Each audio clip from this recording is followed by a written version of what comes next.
Welcome, everybody, to the Preston Olson Show, episode number 3. I'm going to talk about the Illinois beverage tax. The Illinois beverage tax has collapsed. Folks, the Illinois beverage tax has collapsed. It's done. The penny per ounce tax on sweetened beverages was not fit to survive in a county that is already taxed to death. The tax has moved into Will County, where it will also not suffice. It is expected to be repealed tomorrow, with 11 county board members standing for the veto. This all comes from WGN9 TV. That is enough to override any veto from Tony Preckwinkle, the board president. Folks, this should be a lesson learned to all concerned here. We cannot tax ourselves out of debt ever. So don't try. And don't try again, because it's not going to work, and it never has in history.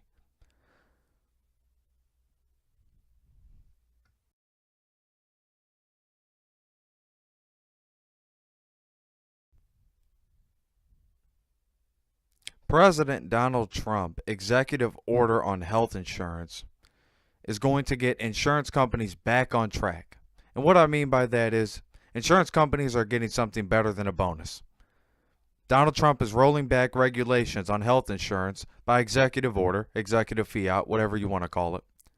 Oh yes, first reported by the Wall Street Journal, the new executive order expected to be signed on Thursday will allow insurance companies from all over to basically not only sell insurance across state lines, but allow the employer, yes, the employer, a big bonus here, to group individuals and get a better deal. So basically this rule change is going to be installed in the hopes that it will drive up competition, in return bringing down premiums.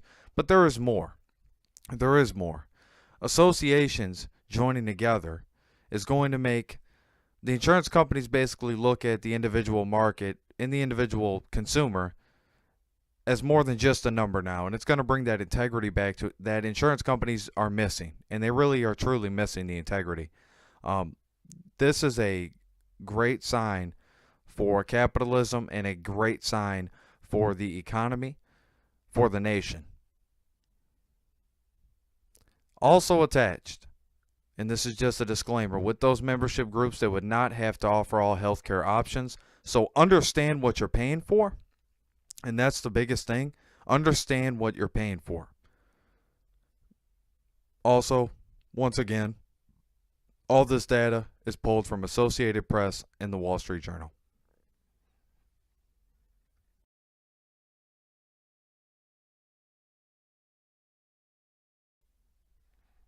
Here we go for the final part of the show. The NFL rundown. You know I love me some football. Yesterday was a great day for football besides the kneeling for the anthem. Mike Pence had every right to walk out of that stadium because of those players kneeling for the anthem, and that's all I have to say about that.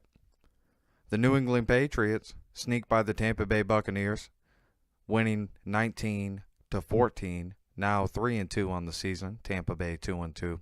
Tom Brady, Mr. Clutch Brady. Buffalo Bills losing to the Cincinnati Bengals. Final score, 20-16. Cincinnati now 2-3 on the season, and Buffalo 3-2. Cincinnati has looked good in the recent weeks, and they will continue to impress. Andy Dalton knows his job is on the line, and the team has rallied around him ever since. Moving on to the New York Jets versus the Cleveland Browns. The Cleveland Browns can't get a win. Browns lose again. Now they are 0-5 on the season. The Jets coming up big, responding to a lot of critics, especially in the New York media. One of the hardest places to play is New York, even though they play across the way. Now they are 3-2 on the season, winning 17-14. The Browns still can't get a win. Browns. Carolina, they destroy the Lions, but the score does not reflect that. But Carolina ultimately did control the entire game. Matt Stafford almost still won the game. Just shows you how resilient he is. And I said it on Twitter, I don't know how many times, but he is the most resilient quarterback in professional football besides Aaron Rodgers. Carolina, great team, great offense. Cam Newton, definitely going to make a case for the MVP this season, despite all the doubt and the critics in the media and the mainstream media that you hear. Cam Newton is a great player. 4-1 Carolina Panthers. Detroit Lions are now 3-2 on the season in the NFC North. That's not going to cut it. You have to win as many as you can early on, and then the rest of the season, well, that'll be up to you at that point. Final score again, 27-24, Carolina over Detroit. San Francisco 49ers can't get a win. 49ers losing again, 23-26 to the Indianapolis Colts, but a valiant effort on the part of the 49ers and a lot to look forward to the next week. I'll tell you what, the Indianapolis Colts, despite the kneeling for the anthem thing and the whole fiasco there, they played a good football game. 2-3 on the season.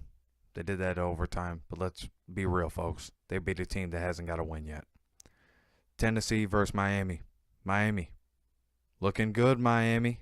Some sunshine down in the Sunshine State.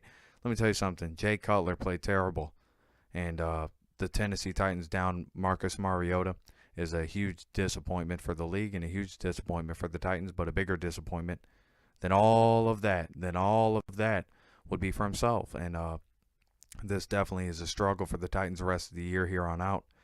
Get well soon, Marcus Mariota, Tennessee Titans losing to the Miami Dolphins, and Jay Cutler's played a very weak football game, and they still find a way to win. Miami Dolphins do have a good team, but they do not have a solid quarterback right now. 16-10 final score, Miami Dolphins over the Tennessee Titans. Los Angeles Chargers. Folks, the Los Angeles Chargers, let's be real, they have been playing terrible this season. They have caught some bad end of the breaks, but you know what? All teams catch the breaks. It's about how do you come back from the breaks. And I'll tell you what, the New York Football Giants, no, did not play a great game. Went 0-5. Eli, I'm not saying to put his receivers in harm's way, but I'm saying that, this is a game where the running backs have to step up, and, it's just not looking good from here on out. He's got to rally that team. The Chargers did rally. I'm proud of what Philip Rivers was able to do. He only threw one interception.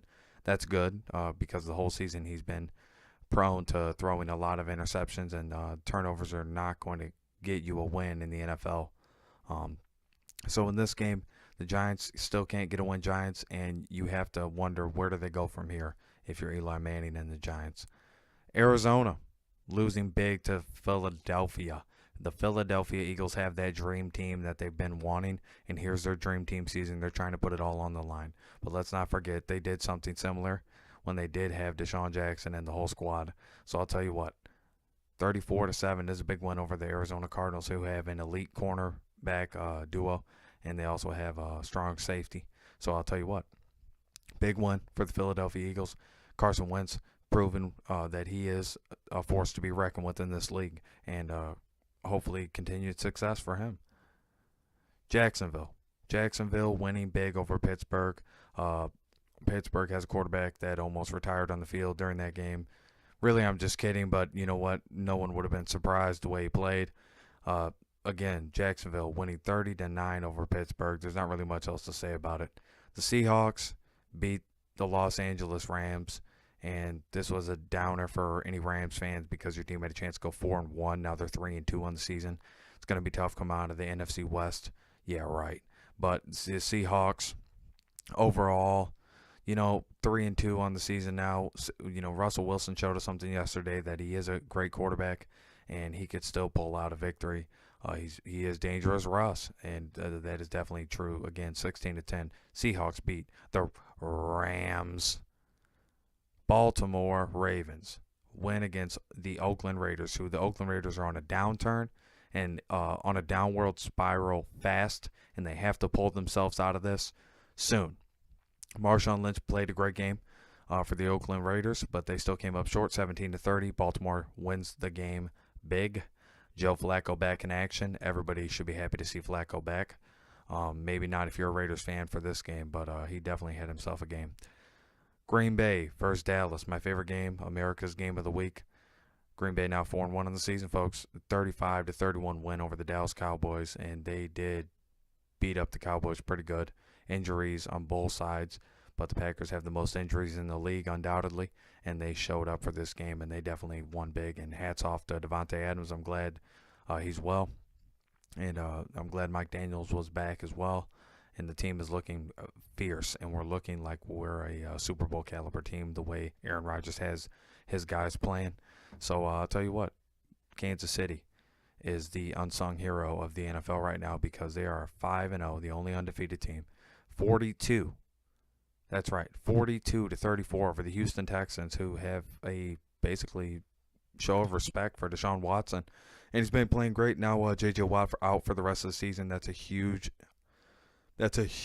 gap that they're not going to be able to fill. So hopefully they can figure something out with the rotation to compete through the rest of the season, because they actually do have a shot in the AFC South, the division they're in. They have a shot to go to the playoffs. So if they continue to have success with Deshaun Watson at quarterback, then we'll see what happens. This will be interesting with DeAndre Hopkins out at wideout as well. So, folks, that's it for the NFL Rundown. Have a good rest of your night. Have a good time watching Monday Night Football. Other than that, like the hands of the clock, I'm turning it over to you.